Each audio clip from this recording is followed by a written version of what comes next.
Elhadj mbokk yi ñu ngi leen di nuyu bu baax a baax mbégte la ñu am à chaque fois di jano ak yéen ci seen émission entretien avec tey nag ñu amaat mbégte ñëw fekk si ab dame de fer comme noonu laa ko mën a waxee en tout cas nit koo xam ne yàggoon nañu bëgg entretien ak moom mais tey jii la daanaka possible mu nekk madame Madeleine Mendy Diouf nekk it daanaka coordinatrice du mouvement national des femmes bu République des valeurs bu Thierno Alassane Sall bu honorable Thierno Alassane Sall la ñu am mbégte tey fekk si ko nara waxtaan ak moom actualité réew mi madame Madeleine professeur Madeleine ñu ngi lay nuyu bu baax a baax mbégte di la dalal si émission entretien avec di la bàyyi nga nuyu ñu lay teewlu. maa ngi leen di fay.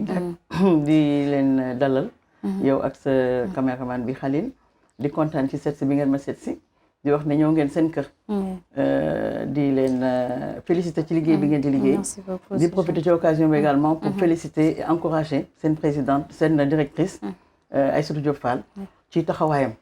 ndax day faral di wax une pauvre femme sans défense. waaye yaakaar naa ne moom tabafakal macha allah jigéen bu mën góor la. donc ñu di ko remercier vraiment di ko encourager. di ko wax ne ko na jàpp fi mu jàpp parce que ci dëgg la ne te boo nekkee ci dëgg waroo ragal. ndax tubaab nee na mieux vaut cheminer seul que mal accompagné. donc na taxaw fi mu taxaw te xam ne yàgg-yàgg dëgg dina feeñ. macha allah donc bisimilah leen. d'accord démb nekkoon 1er mai nekk jour du travail ñu nemmeeku ne bëri na ñi nga xam ne ni contestation yi bëri na ñu bëri dem ba ne day du travail la contraire à jour du travail ak it Abass Fall daanaka discours am démb ñu daal di koy interrompre uyee ko daanaka mu nekk loo xam ne doy na waaye yow ban jàngat nga ci daal di def. jërëjëf Ndak muy lu am solo te yaakaar naa ne dañ daan gis bu 1er mai jotee nit ñi dañ daan défilé. jël artères yi di dox. ñiy tëgg ka fecc waaye démb tëgg ak fecc amul. effectivement journée de deuil la woon. et c'est d'ailleurs pour cela que le rassemblement des travailleurs licenciés. ñëw marqué ko ak vraiment benn acte bu am solo. maanaam le cercueil qu'ils ont mis devant le ministre pour wax ko ne ko ñu ngi nii physiquement waaye dee nañu ba pare. ndax ku nekk xam na ne. bu ñu nee fête 1er mai période occasion la pour ñu joxe kay doléance c'est vrai mais également dafa nekkoon jour boo xam ne nit ñi dañ ci daan am fierté ndax dañ naan au moins li ñu soxla woon bu ñu ko waxee tey xëy na bu ëllëgee dana am solution mais li ñuy seetlu mooy 1er mai boo xam ne dafa tombé ci contexte bu doy waar 30 et quelques mille personnes qui ont été licenciées dëkk bi yow nga nekk ci dëkk boo xam ne amoo salaire war a fay ndox war a fay courant war a fay fa nga dëkk war a fay école xale yi ñaata xale actuellement la ñu dàq ci école yi parce que seen parents mënatuñu fay ñaata parents de ñooy tëdd bu guddee du ñu nelaw parce que bu ñu xëyee la ñu war a dundalee seen njaboot amuñu ko waa ci contexte boobu nga bëgg a ñëw taxaw bëgg leen servir ba un discours nit ñi duñ ko nangu qu'il soit hué je pense que c'est normal parce que moom waroon na mën a dalal nag wax dëgg yàlla travailleur parce que discours bu ma waroon tenir mooy dalal leen ne leen li leen di wax nii wala li ngeen def gis nañ ko ñi ngi ciy liggéey des solutions vont être trouvées parce que nag mënoo lu toll ne 30 000 personnes nga dàq leen ba pare yaa ngi dégg bëgg taxaw wax jox leen servir leen beneen discours li waroon def mooy fexe ba réintégrer leen wala ñi nga xam ne ñoom la ñu mën a réintégrer parce que aussi peut-être que fekk nañ fi situation boo xam ne on est au Sénégal am na ki ñoo xam ne ils sont pas en situation régulière xam nañu naka lañu fexe ba dugg mais nag c'est pas 30 000 personnes quand même munoo fekk ku ñu jox CDI nga dàq ko sans droit sans rien du tout xëy suba teel ñeel bu ëllëgee doo xëy si fu ñu ko teg donc vraiment muy lu doy waar mais ñu di féliciter encore le rassemblement des travailleurs licenciés wax leen ne leen combat bi day continuer ñoom la ñu gis mais mécaniciens yi ñu ngi fi nga déguerpir leen marché yaa ngi fi ñu leen déguerpir déguerpissement ok parce que te nga bëgg a defar d'accord mais utal cas de site de recasement surtout bala ngay jëlee ay parce que ñooñu tey ñi nekkoon au niveau du stade de Léopold Sédar Senghor mais c'est vrai que ils avaient occupé de façon anarchique la place mais soo leen bëggee jàppale utal leen site bu baax nga recaser leen ba pare doo leen fa jëli d'ailleurs nee na ñoom bañuñu ko woon mais bu ñu bàyyi woon ba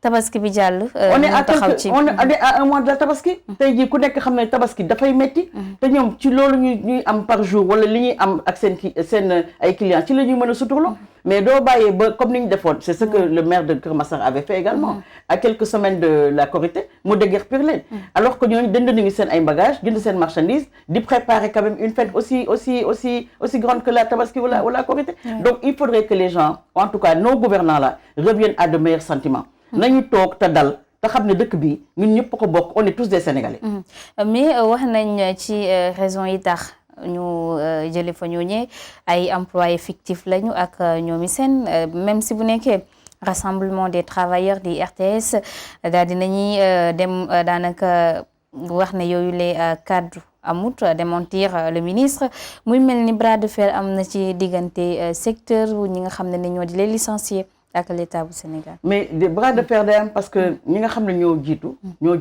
bëgguñu toog waxtaan. Même les plus grandes guerres ont fini autour d'une table. Nañu toog ñu déglu nit ñi waxtaan ak nit ñi. Quand les gens ils viennent parce que ñoom ils se sont constitués en collectif. su fekkee ne ñoom am nañu liste 30 000 personnes yooyu ak seen dossiers yi. mais lan moo gën a yomb ñu ministre bi accueillir leen ñu toog ñeene ko ñi di ko def au cas par cas. lu tax duñ ko def au cas par cas ñu gis ne que am na ñoo xam ne xëy na peut-être dugg nañu de façon informelle. ñu mën leen a génne mais am na si ñoo xam ne quand même ils sont là depuis très longtemps. On a vu des gens yoo xam ne qui ont été abusés au niveau de leur lieu de travail parce que mënoo comprendre nga jël nit muy def ay stage wala mu nekk en situation de CDD pendant 15 ans ou 20 ans. Donc ça il faut régulariser tout ça mais pour loolu il faut que les gens acceptent de rester et de discuter autour d'une table. Effectivement léegi daanaka ñu taxawee ci loolee démb moom le président Bassirou Diomaye Faye dalal les syndicats jëlit cahier de doléance bi am lu mu dénk ay ministre am ba ci premier ministre am yow ndax jàpp nga ne liñ fa waxtaanee yëpp dina ko daal di aborder ñu teg ko ci table mais surtout tamit respecter protocole yi nga xam ne nii daal dinañ fay àddu.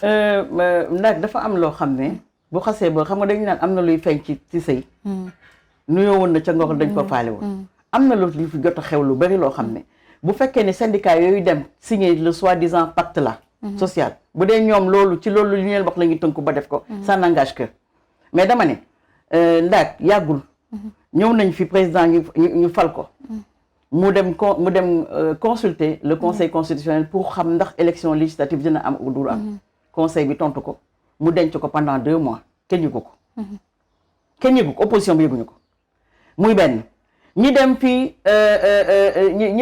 mois de novembre le premier ministre war a dem def sa déclaration de politique générale président de la République bind xaatim mais la signature du président c'est pas n'importe quoi mu signé lettre boo xam ne dafa wax président assemblée nationale ne ko premier ministre dina ñëw le 13 pour faire sa déclaration de politique générale ba waa assemblée nationale lal basan ndax noonu laa ko mën tëddee toog di xaar mais j'ai été moi stupéfaite que le 12 le président de la République génnaat pour ne que tas na assemblée muy ñaar barki dem boo njaay fii concernant cette loi interprétative là mais président Ousmane Sonko le premier ministre dem na fi assemblée nationale au mois de décembre mu ne nañu dindi loi bi parce que bëgguñu ko nañ ko dindi ba mu set même moom bu waree wuy gi day wuy ji ndekete ñoom boobu temps ñu ngay liggéeyante ci suuf lu ñu amee ordonnance de non-lieu ba loolu génn le 27 janvier donc moom ba muy wax loolu xamoon na ne lii day am mais on est dans quel pays. donc da nga jàpp ne lu ñu préparé la woon. mais c'est clair à la fin. mais c'est clair donc fi mu ne nii ku jaar ak yow foofu yëpp.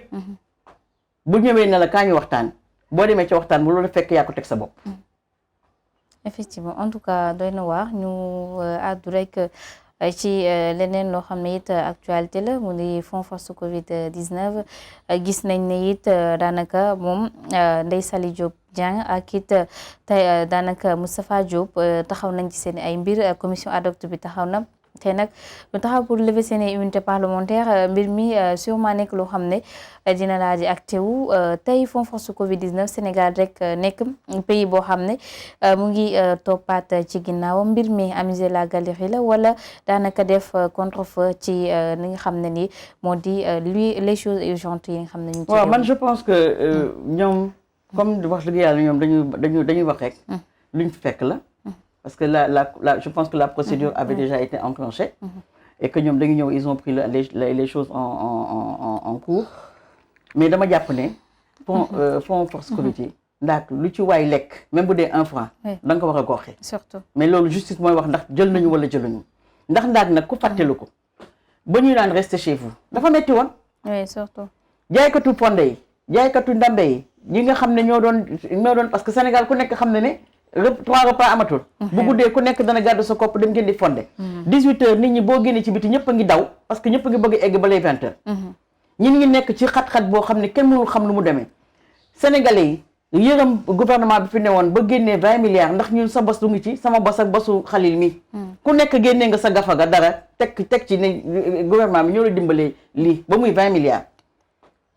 Bon, d'après ce que les gens ont dit, ça a été dilapidé. Bon, je sais que le ministre Moustapha Ba avait dit effectivement qu'il y avait une différence de 6 milliards. Mais 6 milliards, xaalis la ndaak. buñ ko xeeb man fa ma dëkk Casamance. Bambali dama am ay cases dama am ay comment dire des écoles ou qui n'ont pas de poste de bloc de direction. Amuñu toilette, amuñu ni ñu koy waxatee il y a des abris provisoires. Il y a même des classes multigrades dama koy wax tout le temps fu ma dem dama koy wax des classes multigrades ndax comment tu peux concevoir dans le même local. Tu as une classe de CI à droite, une classe de CP à gauche. ci benn classe bi avec un enseignant. kon bu ñu ne 6 milliards du xaalis ak lu mën a xew. nañuy dem jusqu'au bout mais nag bu ñu def par parloo. képp koo xam ne laale nga ci ndax am na ñoo xam ne tey jii ñu ngi ci ñoom. ñu ngi bokk ci ñoom. war nañoo génn wax. Ah bon. yaa ngi dégg donc tey jii amul képp koo xam ne laale nga ci lii da nga war a génn nga setal sa der. waaw xaalis Sénégal yi nga xam ne moom la ñu jël nañ ko wax mu leer donc force Covid fonds Covid yi. il faut que mu leer tout le monde est d'accord. mais nag ci defin bi la nañu xool nañ ko teg ci yoon. jaarale ko ci yoon ba nga xam ne kenn du ci léser. mais gis nañ ne ku ci nekk it yaa ngi clamé sa innocence ku ci mel Ndeye Saly Diop Dieng sànq ni le mu ngi ko doon wax nee na dañ ko bëgg a xoqal ternir image am moo tax ñuy wax ne dafa luubal xaalis ak ñaari climatiseur te soxlawu ko. waaw mais xam nga lu waay lu ñëpp bokk lu ne ku ne nga ca. c'est-à-dire que bu ñu la dénkee lu toll ne alalu réew mi. xam nga moo tax ñun ñu topp président Thierno Alassane Sall. ndax nag dañ ko dénk moom xam nga li ñuy wax naan jubal jubanti. Thierno Alassane Sall professeur la en jubantologie. ndax moom dafa def ñu gis. ndax ku nekk 2 fois directeur général. nekk 2 fois ministre de la République ñu dénk la lañ la dénk. te ba léegi amul benn rapport bu génn ne Thierno kaay yaa fi jëloon. kon kooku bañ ko joxee xam ne lu tax ñu jox ko. kon nag képp ku ñu dénk des deniers publics. da nga ko war a jaarale ci yoon ndax ëllëg il faut que tu rendes compte. même bu fekkee ne benn bic nga jël waroo koo jël. donc bu fekkee Ndeye Saly elle a des éléments de preuve. mais na ko génnee. parce que c'est la justice sénégalaise quand même mais elle reste ce qu'elle est elle est juste hein. donc na génnee li nga xam ne moom la war a génnee comme preuve mu jeex. bëri na ñi nga xam ne nii ñu ngi wax mbirum réduction des comptes d'ailleurs ci la ñu nekk dina ñëw sax ci décision cour des comptes bi mais ñu bëri dañoo jàpp ne day virer ci ab règlement de compte. ndax bu ñu gisee mbir yi justice yi def liggéeyam manis nañoo jàpp ne lii règlement de compte la. waaw xam nga tamit mën nañu jàpp ne quelque part mën na nekk règlement de compte. parce que na mu demee. warul demee noonu. on a arrêté des gens ñoo def wala defuñu kooku yàlla je pense que justice moo ko war a wax mais xam nga soo jëlee le cas de Lat Diop.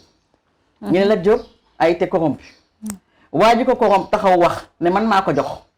waaye léegi ngeen bàyyi le corrupteur mu dem ngeen téye le corrompu ngeen teg ko fan. nga jël ku mel ne Abdoul Nguer nga ne Abdoul Nguer da nga ko téye parce que dafa def diffusion de fausse nouvelle ki nga xam ne moo def nouvelle boobu jàpp ngeen ko ba indi ko mu ne man maa ko def ngeen jàpp Abdoul Nguer waaw mais on est dans quel pays est-ce que loolu également amul un peu de règlement de compte léegi daal ku ànd ak ñun waxal lu la neex boo àndul ak ñun boo waxee ñu rëq sa digg duñu teree wax nag dinañu wax nag ba ci teppeeku Mbadou duñu leen tere wax en tout cas mbir mi doy na wax ñu wax ci les finances publiques xam nga ne Cour des comptes moom daal dañuy saisir justice bi ministre bu justice bi di Ousmane Diagne Mamadou Faye nekk président bu Cour des comptes gannaaw li nga xam ne ni moo di rapport bi am période 2019 ak it 2024 nee nañ ko taxaw saytu bëri na nag ay ministre yoo xam ne ni daal dinañ leen ciy visé ñi nga xam ne ni ñoo fi nekkoon ak daanaka xew-xew yooyu bu mu amee ñu bëri ñu ngi dul aussi baaraam tuuma ki nga xam ne ni moo di Antoine Diome nekk ancien ministre de l'Intérieur. donc man en fait j'ai lu ça et je vois que je pense que dañuy topp ñu ne 5 ministres. Oui, je pense de la République. Donc loolu je pense que loolu bu amee ñun dañuy lëndëmal suñu xel. Ah bon? C'est-à-dire que man il faut que j'ai besoin de comprendre. Parce que mënoo ñëw ñu génneel la benn rapport en 2024 ñu ne les rapports là dañ doon génn depuis 2019 ba léegi rapport yaa ngi génn mais ana rapport yi woon yi jiitu. Quand le dernier rapport est sorti, les gens se sont rués sur la page de la Cour des comptes. Mais gisuñu yeneen rapport dañ ko fa génne lu tax ñu di ko fa génne lu tax ñuy génne rapport yi benn donc il faut que les gens aient accès à l'information donc aujourd'hui su fekkee ne ces ministres là ils ont été épinglés mais qu'on ñu ngi fi kenn deewul ñu tukkiwul ñu ngi ci dëkk bi qu'on les appelle et qu'ils rendent compte ñun on veut comprendre ñun li ñu bëgg rek mooy na Cour des comptes li mu war a def na ko def mais xam nga tey bu ñu génnee benn rapport ku mel ni Ayib Daffé taxaw naan ñu le rapport authentique le rapport original mu ngi ci président de la République ñun bi ñu jox ban la ñun bi ñuy lire kon ban la parce que boobu kenn si ñëw ko léegi ñun ban la ñu lire maintenant il faut croire à quel rapport. mais est-ce que aussi rapport bi comme ni nga ko waxee gëm ko yombut mais ndax mu ñu wax ne am na yenn ci ay mbir yoo xam ne nii peut-être bu ñu ko gis bu baax ba mun nañu leeral ci li fi amoon au temps de Macky Sall. moom la ñu bëgg. dañu bëgg mu leer. parce que ils doivent encore je l'ai dit tantôt toute personne boo xam ne dénk nañ la des deniers publics. da nga war a rendre compte xam nga loolu moo tax ñu doon wax naan bala ngay toog da nga war a déclarer sa patrimoine. booy pare aussi da nga ko war a déclarer. ba ñu xam yow bi ngay toog lan nga fi indi ak ba ngay dem loo yóbbu. c'est important. mais bu fekkee ne yow dañ la dénk alalu réew mi nga def ci lu la neex boo paree nga dem toog kenn du la toppee dara loolu aussi dafa war a jeex ñun dañuy rafetlu le fait que ñu bëgg a leeral mais encore une fois nañ ko jaarale ci yoon mu jaar ci yoon boobu ñu bëri moom la ñuy wax Antoine Diome nekkul rek wàllum li fi xewoon ak ñoom seen benn plainte tegu ci kawam mu di plainte Zakiroulaye Sow diggante mag Abdoulaye Sylla bu Ecostra moom nag daan noo xam ne faux et usage de faux ak escroquerie aux deniers publics mais Zakiroulaye Sow daan nay porter plainte ndaxte temps boobee moom ki nga xam ne moo di Antoine Diome mu nekkoon agent judiciaire de l'État tey mu nekk nit koo xam ne ni depuis très longtemps nit ñu ngi laaj ñu dem jëli ko moo rendre ay compte ndax lii du nekk ab prox ndoolu boo xam ne ni justice bu Sénégal mën nañ ko si jot. waaw mais je pense que pour le cas de Abdoulaye je pense que la justice lui a donné raison.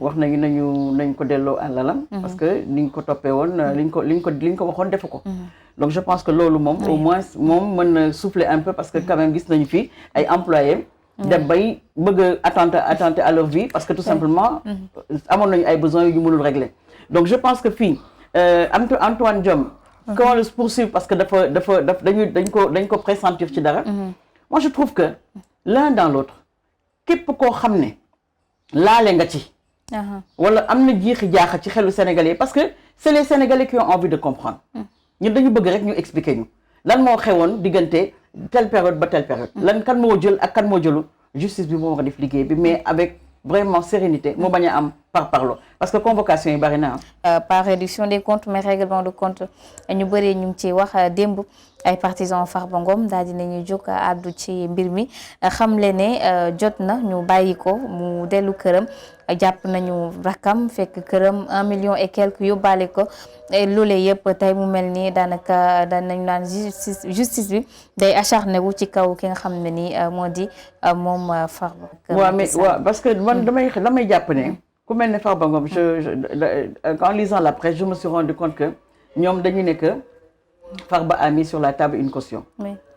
Voilà donc j'ai vu d'autres qui ont donné leur caution et qu'on a laissé partir. En fait à qui on a accordé quand même une liberté provisoire. Mais lu tax Farba moom mu joxe caution bi ñu ne duñ ko jël. loolu aussi mën na jàpp ne dañuy acharné wu ci kawam. c'est-à-dire que comme loi bi moo ko permettre. moom génnee na lu tolloog liñ koy toppee teg ko ci table bi mais nañ ko bàyyi mu dem ñoom ngi def seen liggéey ndax caution mooy lan. dama jël sa 10 000 francs nga ne maa ko jël ma ne la jëluma ko nga toppee ma en tout cas dama toppee sa 10 000 nga ne ma maa ko jël ma ne jëluma ko ma jël 10 000 tekki table ne léegi dama seet bu fekkee ne man maa ko jëlal 10 000 bu ma ko jëlul nga delloo ma sama 10 000 loolu yombul mais bu fekkee ne da nga ne man 10 000 intéressé wu ma sa jëmm ji moo la intéressé ben dina joxe quand même jiixi jaaxa dinañ jàpp ne quelque part il y a de l'acharnement.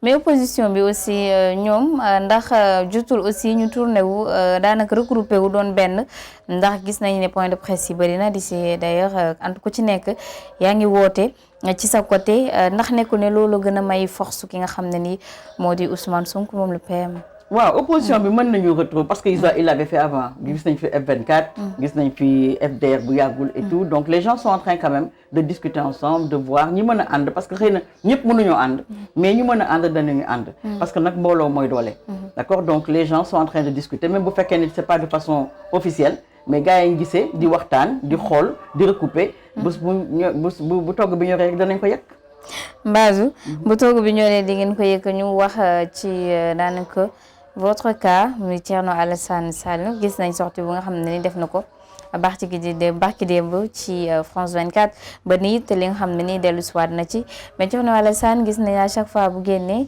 mu ngi yëkkati ay kaddu jëmale ci Ousmane Sonko étant donné que Ousmane Sonko yi yëkkati na ay kaddu boo wax ci mbirum gestion ne pétrole bi tey bu ñu yegsee fii bu ñu amee problème loxoy Thierno Alassane Sall génn ci. waaw xam nga loolu Ousmane Sonko su ko waxee dafa wax lu ko neex dafay wax rek parce que voilà pour amuser la galerie dañu waxante dëgg Ousmane Sonko fii la taxaw tagg Thierno Alassane Sall ñëpp di ko dégg ba mu demee ci signature libre lu mu wax bu Sénégal bu ñu amoon ñu bëri ñu mel ni Thierno Alassane Sall mais dana dog parce que il a les mains propres wax na ko Diomaye wax na ko ñeneen wax nañ ko donc suñu dellu siwaatee tey pour des questions politiques ñu bëgg a dellu siwaat bëgg a xëpp loolu suul kër du ko teree feeñ ndax Thierno Alassane Sall la ma wax fële au niveau de France 24 et là je dis il y a pour répondre à certaines personnes qui disent que oui dem na France dem na kii Thierno yàgg na dem France avant chaque élection day dem nemmeeku ay militants def tournée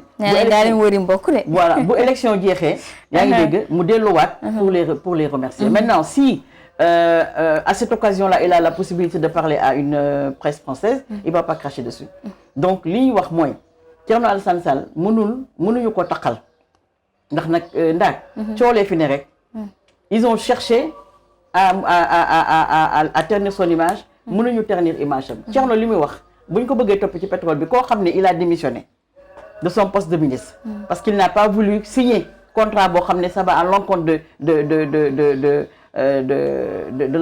avantages du Sénégal mais kooku mënoo dellu si waat naan ko da nga luubal xaalisu pétrole quelqu'un qui a craché sur un salaire li may faral di wax képp ku seexlu koo xam ne yow da nga seexlu li la lew parce que salaire daf la lew ñu fay la ci valeur bu 20 millions parce que 14 millions la ak avantage bu muy àndal nga ne du ma ko laal 5 millions laa bëgg yaa ngi dégg je pense que ku seexlu loolu doo dem lekk loo xam ne lewu la donc il faudrait que la manipulation arrête il faudrait que nit ñi gëm ne Thierno Alassane Sall mi fi nekk moo gën ci Sénégal ndax comme ni ma koy waxee ñun li ñu bëgg mooy kuy liggéey ak ku xam li muy def parce que lii ñu def nii yëpp il tourne autour du pot parce que xamuñu fuñ jëm dañuy ñëw au pouvoir yàlla li ñu bëgg mooy ñu jox ñu des solutions aux problèmes qui gangrènent notre société sénégalais yi sonn nañu xiif nañu mar nañu amuñu dëkkuwaay nawet baa ngi di ñëw xanaa bii dina nekk seen nawet bokk parce que ba la yoon du woon seen nawet xëy na bii dina nekk seen nawet donc il faut qu'ils trouvent des solutions à ces problèmes là au lieu de rester là à parler de choses vraiment pour man c'est des débats des débats de caniveau parce que de bas étage parce que tout simplement amul sens ci picc yi naaw xam nañu kan mooy Thierno Alassane Sall kër ga mu dëkkoon ba mu commencé liggéey boobu nekkagul dara ba léegi ci kër googu la dëkk il n'a jamais voulu prendre des avantages qui lui sont dus donc kooku bëgg faire croire aux Sénégalais que c'est quelqu'un qui détourne wala quelqu'un qui diffame wala yooyu xamu ko parce que kenn yarewu ko ci.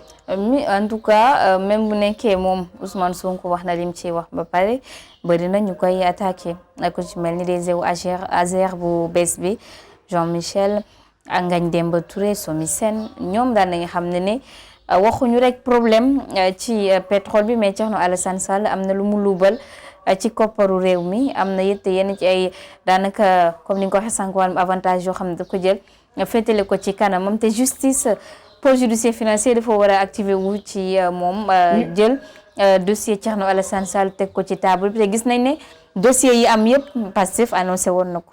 waaw mais loolu nañ ko jël teg ko ci table bi. xam nga tey ji ku mel ne Ngagne Demba Touré moom ngay wax nga xam ne wax dëgg yàlla ba mu méttee. fii lañ ko gis ak ëmb muy traversé. kooku fekkewul lu metti kooku moom ay waxam du tax jarul may dox sama doom.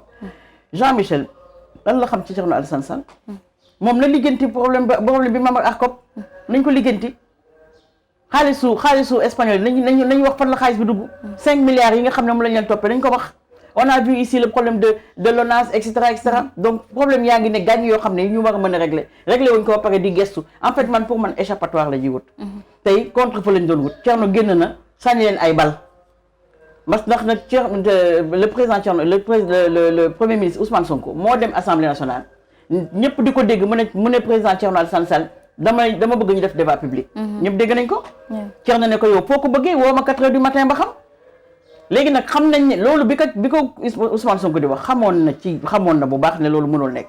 donc contre-feu la woon ñu envoyé xale yi pour ne leen dem leen ngeen wax. waaye ku nekk xam na ne la ñuy wax tegul fenn. mais en tout cas tey ndax jàppoon ne CENTIF liggéey bi muy def teg ci kaw table pour judiciaire financier des documents ñi nga xam ne ni ñu ngi yóbbu seen ay documents foofee moo xam des anciens dignitaires des anciens ministres wala ay fonctionnaires yoo xam ne ni en tout cas occupé nañ dara ci table yi ak annonce yi nga xam ne ni Pastef mu ngi koy def ndax loolu bu ñu ko nemmee ko mënees nañoo wone ne tuuti ne justice bi am na transparence parce que gis nañ ne bëri na ay documents ay dossiers yu tegu ci table bi annoncé woon nañ ko depuis 2021 2022 2023. waaw mais justice bi xam nga ñoom bañ fi nekkee ñoom ñoo ne woon justice bi. yaa ngi dégg voilà ñun ki fi nekk tey premier ministre bi lan la waxoon dafa ne woon dootul wuyuti justice. moom moo ne dootul gëmul justice Sénégal ñoom ñoo ko waxoon en fait ñoom ñu waxoon ne gëmuñu ko ñoom ñooy dem ci justice pour yóbbu ay dossiers waaye ñun dañu mës a gëm loolu. parce que li Badara Gadiaga wax mooy dëgg. y a pas d'alternative. ni ñu koy waxatee à la justice il faudrait que mu yàgg mu sore. justice mooy mujj donc ñun dañuy on est des républicains. d'accord donc ñun dañu gëm ne dëkk bi justice moo ko war mën a doxal donc te justice mu ngi doxal. mais ñoom ñoo ne woon justice bi baaxul ñoom ñoo dellu si waat ne justice bi baax na. kon nag problème bi fan la féetee. defe naa seen côté la féetee pas ñun. tudd nga sànq tur boo xam ne nii bëggoon naa ñu ñëw ci fin bi lañ ci bëggoon ñëw mais nañ ci dugg muy le cas Badara Gadiaga plainte bi nga xam ne nii Justin Correa teg na ko ci kawam faux et usage de faux escroquerie au service ci ab daanaka faux document diplôme BFM boo xam ne nii moom nee nañ dafa ko falsifié woon depuis 2003 rapport Cour des comptes génn 2017 mbir mi donte bëri nañ ñi nga xam ne nii àddu nañ ci moom plainte boobu mu war ko wuy ji tey aussi nekk vendredi ñëpp di ko xaar ba xam ne justification lay andi borom Ousmane Sonko am naa dëgg ci sa kaw. tey ñu gis ne peut-être ñi nga xam ne ni ñoo di les chroniqueurs jàppee nañ ne acharnement la ci kaw moom Badara Gadiaga am na ñeneen ñi nga xam ne it ne nañ il est temps que mu rendre compte ci mbir yooyu. waaw ñu ngi koy xaar nag ci loolu. c'est-à-dire que xam nga buñ la tuumalee. da ngay war a setal sa der. ndax encore une fois man je prends toute chose avec des pincettes parce que ba ma ci amul élément du ma ci mën a xuus moom moo war a génn pour leeral loolu mais ku nekk gis na ne Badara mooy intérêt nelaw l'homme du vendredi koo xam ne benn yoon lay génn ci semaine bi te bu génnee mais yëngal seen parti man musuma gis lii et man je peux pas comprendre ndax ñoom dañ leen fal pour que ñuy tëj nit ñi di arrêter nit ñi wala di sonal nit ñi wala dañ leen fal pour ñu defar dëkk bi ñoom livre solution bi ñu waxoon ne bind nañ ko ba doon tooñ Macky Sall nan ko boo amul solution ñëwal jël suñu livre nga régler problème yi ana livre boobu nañu régler le quotidien des Sénégalais dañu soxla ku leen gëstu tey jii bu ñu jàppee nos champions nationaux on va dire yow état en tant qu'état tu es censé mettre en place même boo embauché wul sax mais tu es censé mettre en place un mécanisme pour permettre au privé de pouvoir au moins embaucher des Sénégalais yow defoo loolu ñi nga xam ne ñoom ñoo ko waroon def nga jël leen tëj leen ci kaso bi waaw fu ñu jëm acharnement foofu la aussi il faut que ñu xam lan la ñu bëgg ñoom c'est-à-dire li président Thierno Sall doon wax keroog à France 24 loolu la amuñu vision depuis 14 mois ils sont là xamuñu fan lañu jëmee réew mais aussi gis nañ ne à chaque fois da ngeen di naan amuñu vision amuñu xam-xam mais ce nekkul ne aussi sénégalais yi ñoo yàkkamti gis ab réalisation Pastef moo tax à chaque fois ñu naan amuñu vision amuñu xam-xam. ndax quelqu'un boo xam ne ba mu nekkee opposition dafa ne jox leen ma. boo leen ma joxee dans 2 mois man ma changé Sénégal. ma changé Sénégal wax na ko fi. cin bu naree neex nag bu baxee xeeñ daal booy togg ceebu jën. boo ko sóoree rek boo ñu liggéey rek bu baxee dinañ xam ndax dina neex wala du neex. donc fi mu ne nii depuis 14 mois ñu gisuñu dara. mbay mi gisuñu ci dara. économie bi gisuñu ci dara tey jii li ñuy wax tey jii ci li Thierno Sall wax France 24. Concernant notre pétrole. Mali seen pétrole fi lañ koy jëlee. mu dem Mali et ils ont le montant entre ñoom seen montant ak seen bos il y a une différence de 150 francs par litre loolu noo ko mënee cautionné depuis qu'ils sont là lan moo wàññeeku ndax ceeb bi nga xam ne dañ coo wàññi mais ban ceeb la boobu. ceeb boobu buñ la ko joxee ndax doo ko lekk nañu waxante rek ban ceeb la ñu wàññi. bañ ko joxe doo lekk. donc aujourd'hui on les attend ci yooyu lañ leen di xaar. mais du ay jàpp nañu diw. tëj nañu diw woo nañu diw mais boo woowee diw mu ñëw ba ñi jàpp ñëpp. ana xaalis bi. nee nañ am nañu cautionnement yegg na ci 15 milliards. mais caution la ñu wax. caution kañ du fay caution la. caution maanaam dama cautionné da ngay dem wër parce que bu dee li ñu wax amul da nga koy delloo xaalisam. donc ñun fi mu naan ba maanaam nii ñu jàpp ni ban incidence la am ci suñu dund. aucune incidence. donc tout ce bruit là pourquoi. tout ça pourquoi. c'est la question qu'on se pose en fait. doy na waar donc en tout cas doy na waar mais daanaka bruit bi bëri na mais bëri na aussi ci beneen côté di côté wu moom l'ancien président de la République Macky Sall gis nga ne depuis très longtemps ñoom à chaque fois ñu ngi yëkkati ay kàddu teg ci kawam ne su dëkk bi jàggul doxul moom la ak ñi mu àndaloon ñuy tuddaat doomam ci wàllum détournement aussi 10 milliards yoo xam ne ni moom Alioune Sall nee nañ dina leeral fan la ko dugal.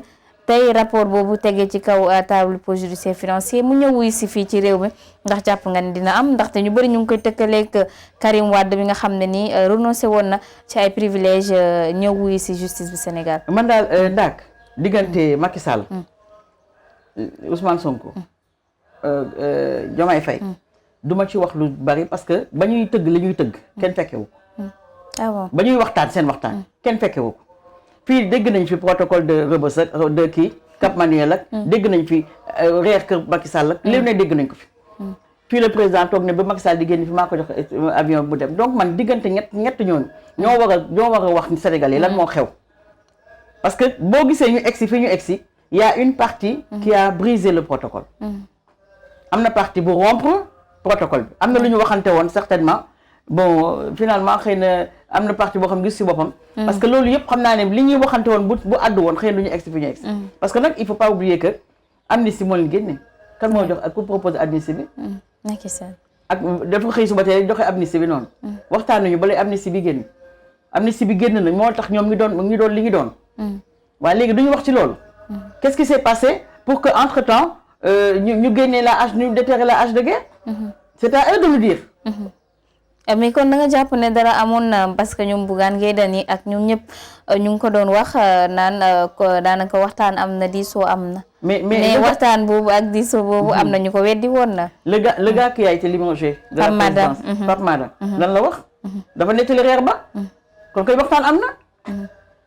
xam nga sénégalais nag. du kii de du sos de. day yokk rek waaye du sos. waaw du day waxtaan amoon day dooli leneen ci mbir mi en tout cas doy na waar mais moom Macky Sall gis nañ la muy def ca bitim réew ñu bëri ñi ngi xaar aussi bu nekk secrétaire général bu Nations Unies donte am na ñi nga xam ne ni ñuy wax fii ne daanaka profil bi baaxul profilage yu Macky Sall ndax baax na pour boobu les postes ndaxte dernièrement gis nañu sommet yi nga xam ne ni ma ngi cay dem. waaw parce que xam nga man fi mu ne nii li ma jàpp mooy. képp koo xam ne mës nga jiite suñu réew. parce que xam nga ndaat. mën nañu xeex suñu biir. ñun Sénégalais mën nañu xeex. waaye à l'international dañu war a jàppoo. tey jii ak lu mën a xew. ndaat bu fekkee ne Macky Sall dafa am opportunité muy parce que c'est un Sénégalais. dafa mel ne comme tey jii. Amadou Hott ñoo war a dem compétir ci biti. dañu war a man ko jàpp ci. mais pour le cas Amadou Hott aussi bëri na ay réaction yu jóg mais est-ce que Amadou Hott tey mënees nañoo jàpp ne mu bëgg a nekk président baat ndax dina nekk lu yomb ña nga xam ne nii pare woon nañ pour jàppale ñu mu di la Côte d'Ivoire dem nañ soutenir ji candidat. moom laa lay expliquer noonu c'est-à-dire que xam nga tey ndaag mën ngeen nekk ci famille. seen kër. ngeen di reyante entre frères et sœurs. mais musiba bu jógee ci biti dugg ci kër gi. da ngeen war a mànkoo xeex loolu. gis nañ ci suñu équipe nationale bi buy tukki ñëpp ci war a jàpp. Amadou Hott buy dem di compétir dañ ci war a jàpp. Macky Sall su amee compétition ci biti dañ ko war a jàpp parce que au-delà de son statut de président de la République c'est un citoyen sénégalais. donc normal que ñu jàpp ci.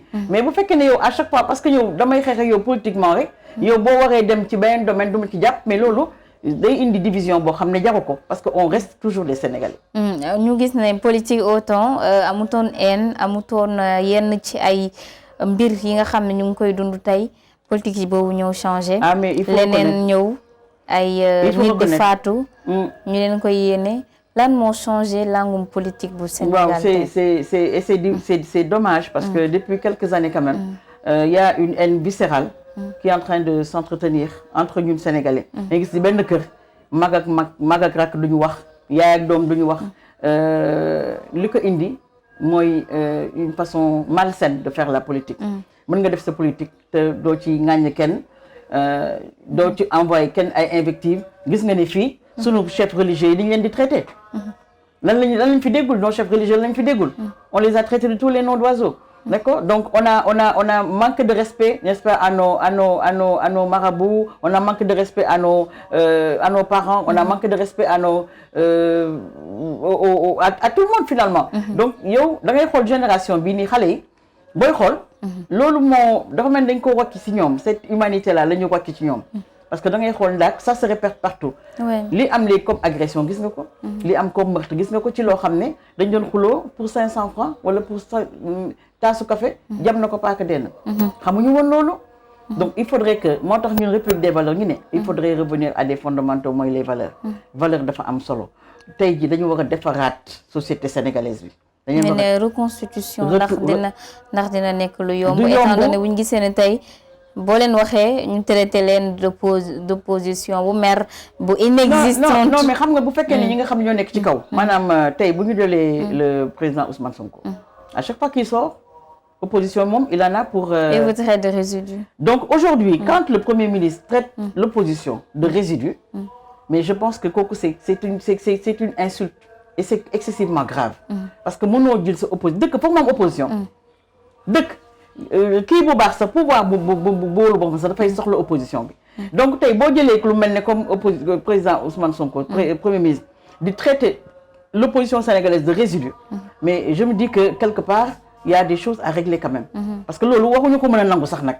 parce que fii résidu amu fi. le résidu c'est notre traité d'ordure en fait.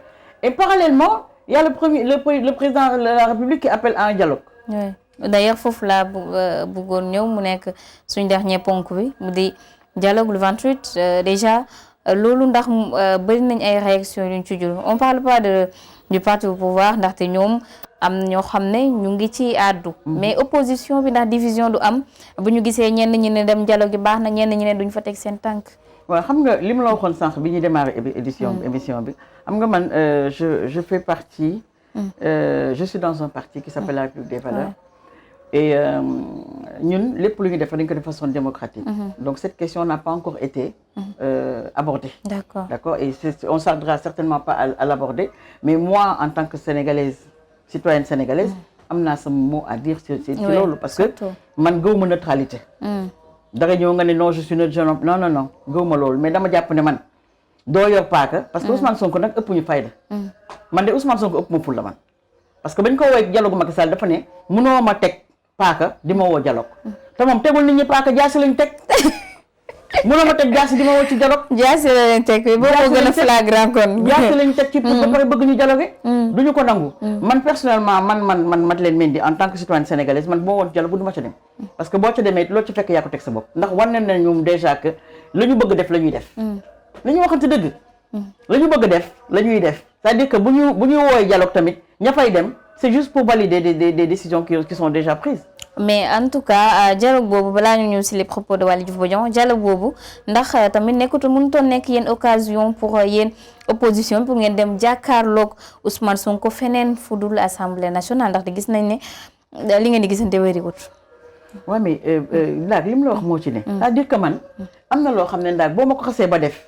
tamit pour mu la wóorul la après day metti. dafa am fu ñu jaar ak ñoom. te fi ñu jaar ak ñoom ba léegi nii mënuñoo gis le bout du tunnel. mais pourquoi continuer à dialoguer. ñoom li ñu bëgg def la ñuy def. qu'il y ait dialogue ou pas li ñu bëgg def dañ koy def. maintenant nag mënoo forcer nit ñi à ne pas y aller. waaw parce que tamit loolu. c'est à leur avantage ñoom. parce qu'ils vont diviser pour mieux régner. la preuve gis nga dem bi ñu signé pacte social bi. am na ñoo ca dem signé ko. te yow mënoo ñu dàq sa 30 000 employés. yaa ngi dégg 30 000 personnes ñu dàq leen ba pare. ngay dem di signer pacte social.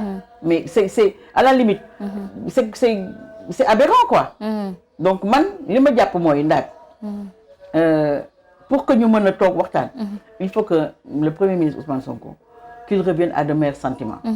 xoolal mu xam ne que Sénégal fii mënu fee tere nit ñi ñu wax benn mënu fee effacer kenn ndax mu sànq kew loolu wax mu ne day effacer mënu fee effacer kenn nit ñi dinañu wax li ñu nekk si dënn yi dinañ ko génnee parce que y a un adage ivoirien qui le dit hein il vaut mieux faire blabla que de faire boum boum donc nañu bàyyi ngi blabla ñu wax ci les propos de Waly Diouf Bodian d'ailleurs gis nañ ne opposition bi à chaque fois da ngeen di jóg aussi wane seen bopp même si bu nekkee fissure am na seen diggante ànd bi mun nañ ko xoolaat mais nee na pour ñoom ñu fonctionner foofu yéen daanaka ñu arrêté leen parce que nee na ay opposition bi bari na ci pas milliardaire ba nee na moom nee déjà nee na mënu ñoo gouverner ak ay opposants milliardaires nee na mais bi pas nee na opposition bi ay daanaka délinquant financier la.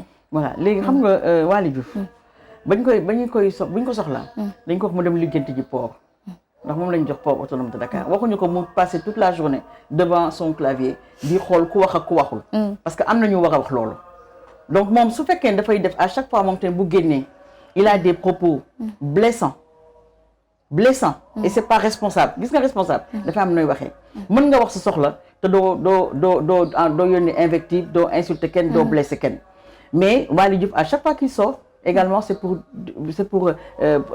vraiment ni ko waxee jeter en pâture n'est-ce pas l'opposition mais opposition day am encore une fois opposition milliardaire opposition millionnaire ak opposition délinquant moom je pense que y a que la justice qui peut traiter quelqu'un de délinquant parce que moom moo mën a xam ndax kii délinquant loolu délinquant fii la ñu toog ils ont sorti toutes sortes de mots après léegi su fekkee ne le premier ministre va à l'Assemblée nationale qui dit tolérance zéro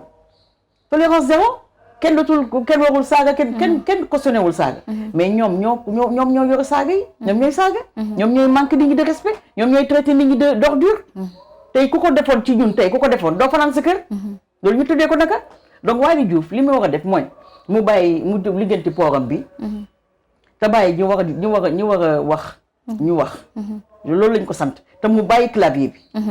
Maodo en tout cas doy na waar ñu jaajëfal nañ la bu baax a baax mbégte lañ amoon doon sekk ak yow bi les entretien waxtu bi moo ñu xaw a dab ma bàyyi la nga tàggoog di la doon. waaw mais affaire bi gaaw na. mais c'était un plaisir vraiment de recevoir Public SN donc chez moi. di leen wax ne seen kër fi seen kër la vous revenez quand vous voulez. Inch'Allah on est à votre disposition. Inch'Allah duñ fi géej. dinaa transmettre vos salutations également au président Thierno Alassane qui est actuellement hors du pays comme vous le savez mais qui est en train de faire un travail extraordinaire.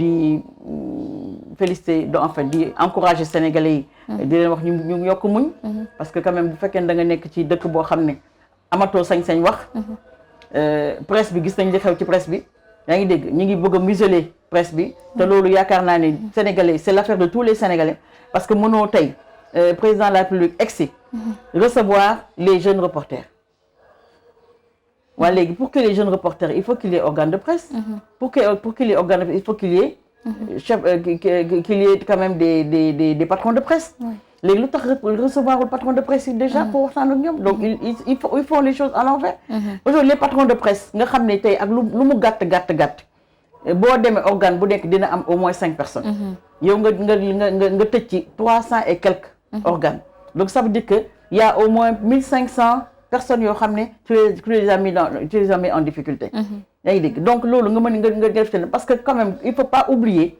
que un organe de presse c'est une entreprise c'est une entreprise ces gens-là dañuy fay taxe fay lépp nga ñëw dindi aide à la presse bi ñuy detuwaay yow nga jël say subvention say convention di ko jox ñu la neex loolu nga teg ko fan après nga ne léegi di tëj organe de presse yi tey ndax ngay mënee accorder crédit à Xalaat TV après nga tëj ku mel ne Aziz Diop Fall 25 ans de carrière di jigéen bu mën goo def ak lim fi def ci dëkk bi nekk fi à des postes de responsabilité am ay employés yu muy fay nga xëy suba teel tëj organe de presse bi ndax lan parce que àndul ak yow c'est pas juste. Aïcha mbokk ñu ngi leen di jaajëfal bu baax a baax tey nag ñu amoon mbégte mu dalal ñu d'ailleurs biir këram di madame Madeleine Mendy Diouf nekk coordinatrice du mouvement national des femmes de la République des valeurs bu honorable Thierno Alassane Sall daan ngeen dégg kàddu yu fi yëkkati di leen jaajëfal bu baax a baax di leen jox dig daje ci beneen yoon ci beneen entretien ak beneen personnalité politique di jaajëfal ki nekkoon ci cadrage bi montage bi ak son bi di Khalil comme tous les jours d'ailleurs jaa ngeen jëf mbokk yi cant ak gërëm jël na leen jumaa mubarak